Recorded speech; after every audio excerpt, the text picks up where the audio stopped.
welcome back to my channel. Today is a gardening day, so I thought I would take you guys along with me as I putter around in the backyard today, and things are blooming. We've got all the poppies coming up on the hillside. Dozens and dozens of strawberry flowers. We've got some lavender. One thing that I'm really excited about is that we're getting apples. Like you can see they're about this big now, and I think there's about a dozen of them at least that I've been able to see, which is way more than we got last year. So we've got some little apples over here. This bed right here is also popping off like crazy. The anemone are done for the year, but we've got silene and we've got nigella, and it kind of looks like a mess because it hasn't bloomed, so it looks like it might just be weeds, but it's not. It's actually like flowers and some filler. I have a few objectives today. The first one is just to do maintenance. So we have to water things, we have to weed things, but then I also want to plant some new stuff. So I think we might take a little trip to the garden center because I want to get some hanging flowers for our little window basket, and I also want to get some seeds for the raised beds. Everything that I had in the greenhouse has been transplanted out, and I gave it a little bit of time, so I was making sure that I definitely was not weeding any of the actual flowers, but now I can clearly tell what's a seedling and what's a weed, so we're gonna do that.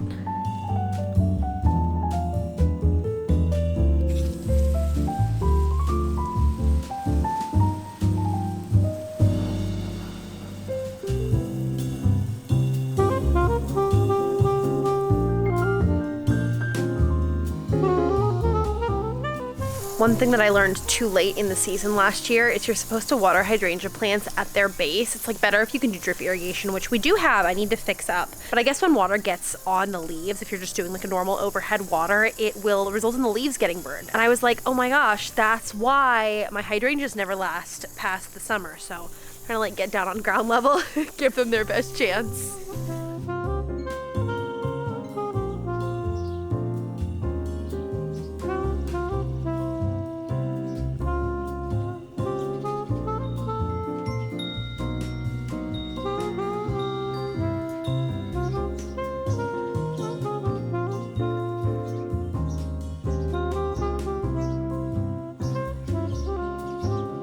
One new thing that I've been doing this year is using banana water for the tomatoes. I saw this on Pinterest, so I don't know for sure if it really has any scientific basis, but they said that the banana peel water fertilizer will give you more tomato buds. And I will say, since I started doing this, I've noticed way more flowers on the tomatoes. Could just be the season, could be because of this. Who knows?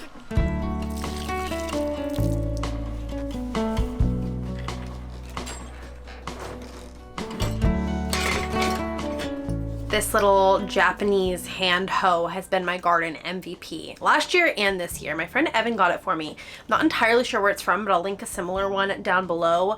But this is such a game changer for weeding. For 3 years, I was hand weeding every single weed. And then I got this, and it makes it so easy. I'll show you over by the little patch of zinnias.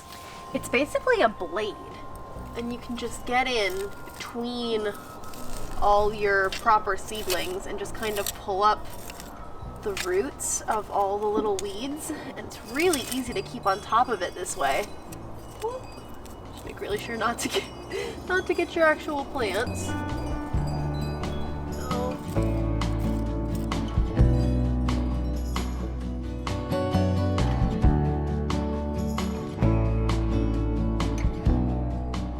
This is such a game changer that now when I'm planting my beds in the spring, I'll actually use it as a guide to make sure that there's at least enough space to get it in between all the different seedlings, because I know I'm gonna be weeding that way all spring and summer long. Definitely recommend.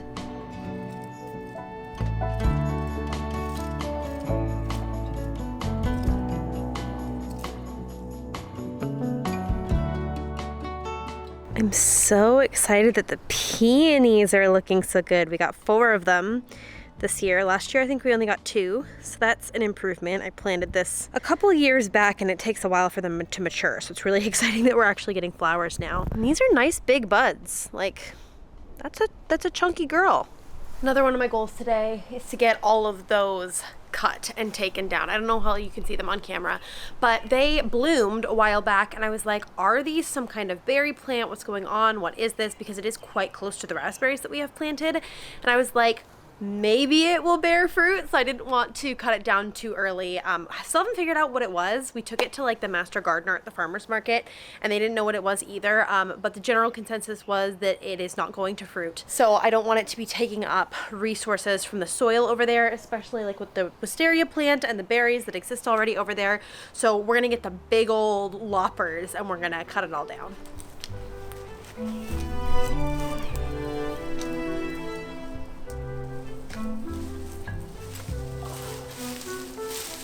Oh boy, this is gonna be quite the job.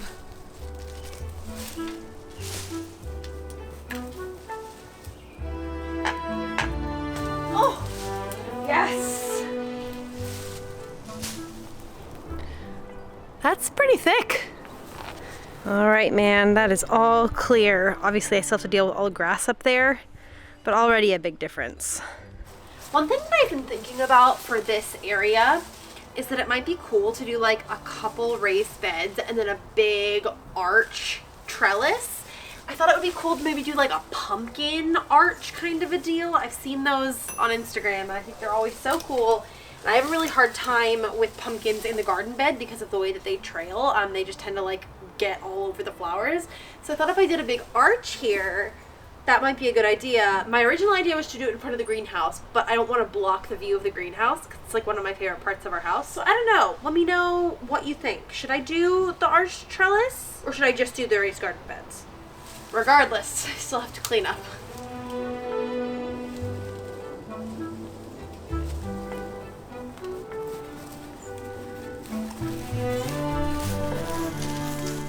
This is our wisteria plant. She's still a baby. Only a couple years old, but I like to try to train it up. So we've got strings here, like this, for it to hang on to. And then every spring I like to try to make sure we're going in the right direction here.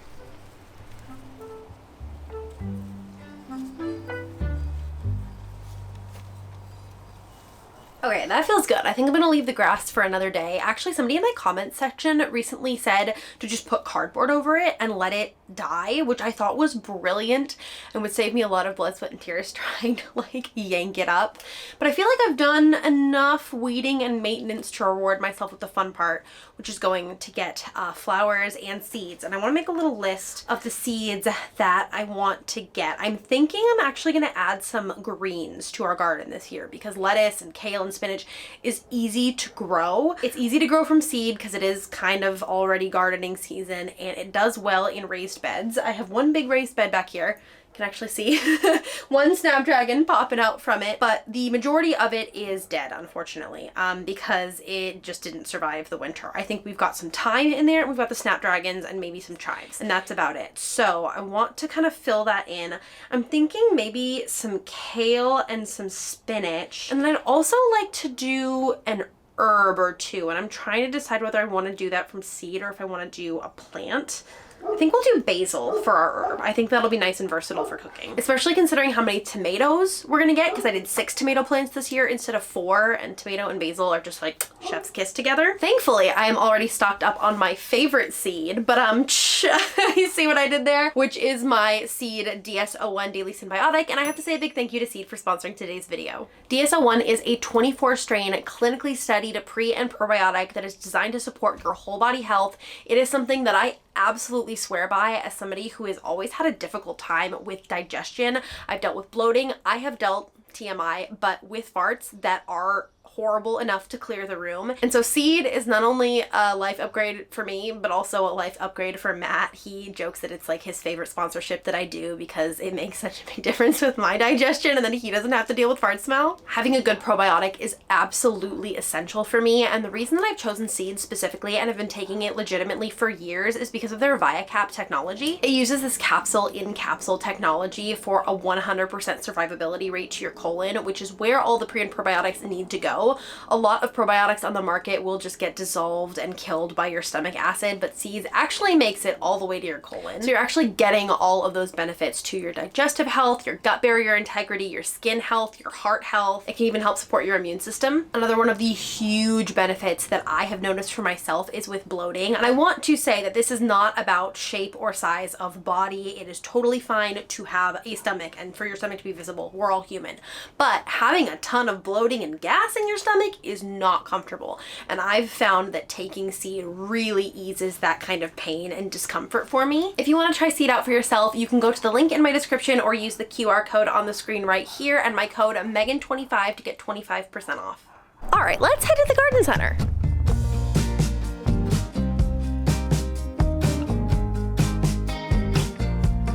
Where did the time go? How do we move so far away? Holding on, how much can we both take when love is in echo? I can't hear what you're saying when love is in echo. I can't hear what you're saying.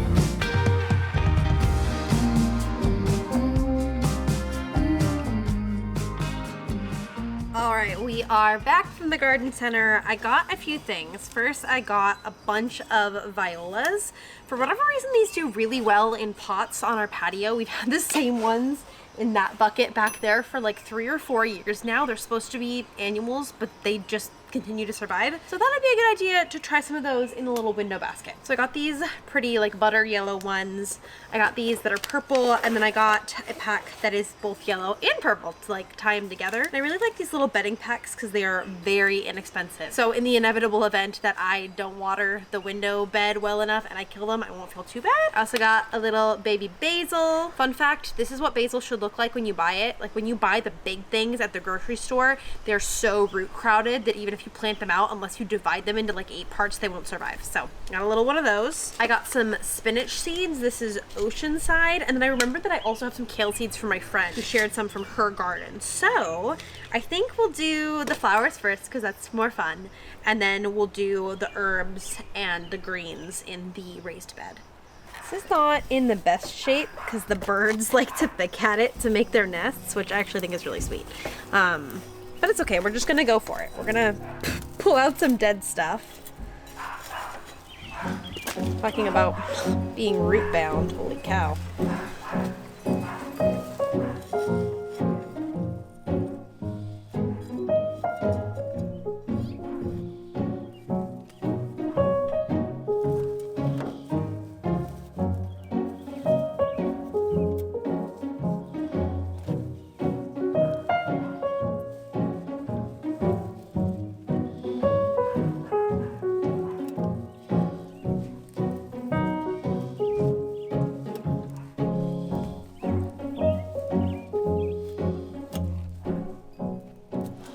And then this bed over here is the one that needs some help. So I'm gonna pull all the dead stuff from last year. There's quite a bit of it, if I'm being honest. Like this was our basil plant from last year. Ooh, it still smells good though. This looks like it might still be clinging on to life there. This is a weed, this is a weed. And I guess since this is where the basil was last year, we'll just put this basil here too.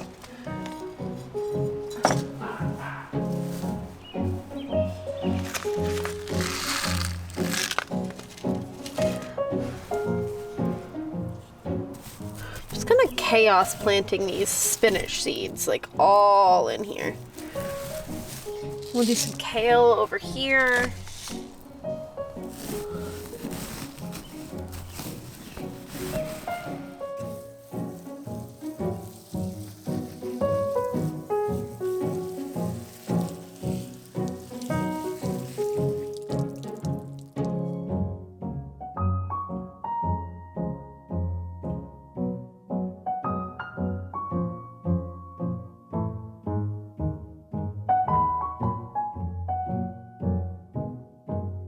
Okay, I think the last thing I want to do today is try to cut some flowers because I know we have some daffodils blooming in the front, which is always kind of tricky to film because I'm trying not to like film the front of my house, but I think we can cut some flowers out there, make a little bouquet.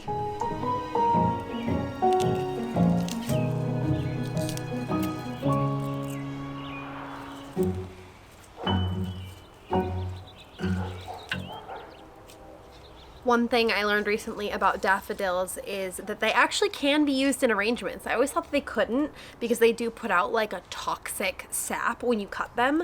But I recently found out that if you let them just like chill in a vase by themselves for like 3 to 4 hours, then you can put them into an arrangement, which I thought was really cool because we get a lot of daffodils here in the Pacific Northwest in the early spring, and being able to incorporate them into a little arrangement is so fun. I also grabbed this columbine, which is one of my favorites. I think this is so pretty. I don't know why. These little flowers, they just remind me of like a little fairy skirt or something. And then I already had some greens and some forget-me-not that I had picked the other day, so I'm just throwing everything in for now. And then once the daffodils are ready, they can maybe go in here too, or I'll just put them in a smaller vase with something else. We will see. Oh my gosh, look at this one. That is unreal. I've been really surprised at the number of wildflowers that I've gotten from seeds that I planted when we moved in 4 years ago that like didn't bloom the first, second, third year, and then all of a sudden this year, or like last year really was the first year that they started sprouting up, and it's like, wow, it really is never too late. I guess the seeds just needed the right conditions or something. But I thought that was really, really cool. And honestly, it was kind of discouraging a couple of years ago, but now I'm like, hey, free flowers. I try to take pictures of all the flowers that come out of the garden every season just so I can have a visual log of what each year produced and then like compare it to my notes to see how we did. And also so I can look back in later years for like the timeline. Because like this year, for example, everybody else's lilacs are already blooming. Mine are not blooming. So I was like, are they not going to bloom this year? What's going on?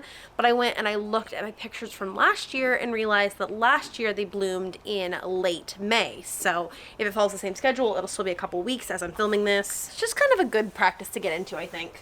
These are so pretty. I love the more like peachy orange centers. If you like gardening and other cozy hobby content and you haven't done so yet, I would love it if you would subscribe down below so that we can keep hanging out and be friends. But thank you guys so much for coming along with me on this gardening adventure. I love you all lots. Can't wait to see you in my next video. And until then, stay cozy. Bye!